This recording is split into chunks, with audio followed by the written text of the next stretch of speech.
Hi, I'm Dan. And I'm Rodeo. And together we run Rodeax, a film production company.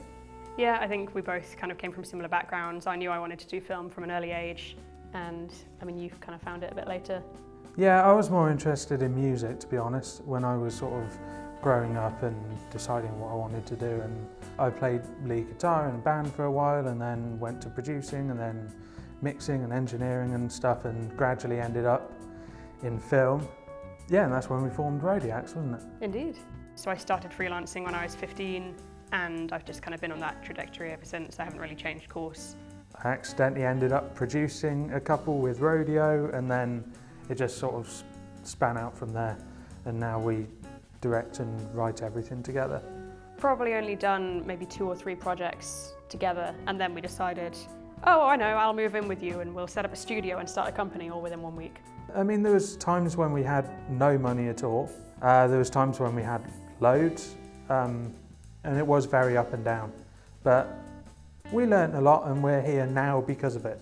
I think it was always a goal to go from doing corporate stuff to creative stuff. We started the company so that we could fund our creative projects, so it was always on the cards. In the end, we decided, okay, we have just about enough money in the company account to just go away and make a feature.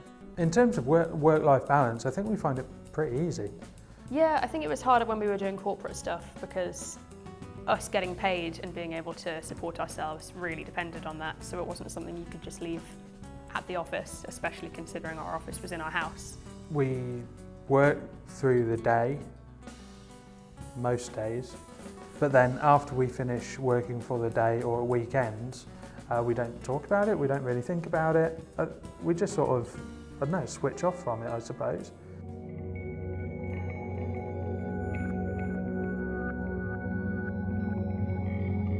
I think me and Dan both think in very different ways, and that inherently means that we have different ideas, we approach things differently, but also we kind of get on with different people.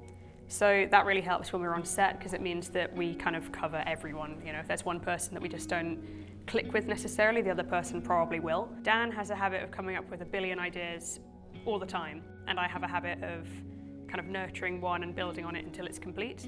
So it means that Dan will throw an idea at me, and I go, okay, let's do this, this, this, and this, and it'll kind of grow from there.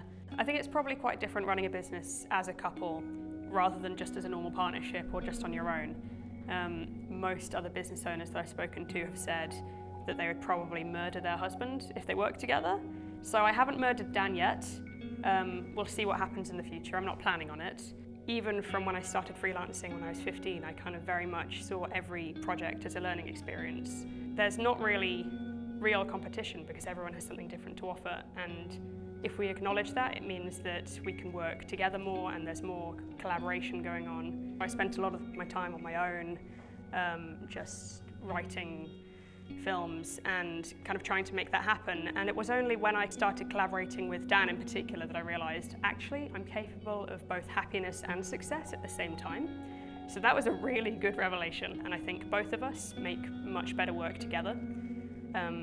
I've made some good films on my own and they've won awards, but I think with Dan as an extra ingredient that I wouldn't get on my own, and it's the same with me and in Dan's work. I think his work was very different before he met me, and both of us have gained a lot from each other.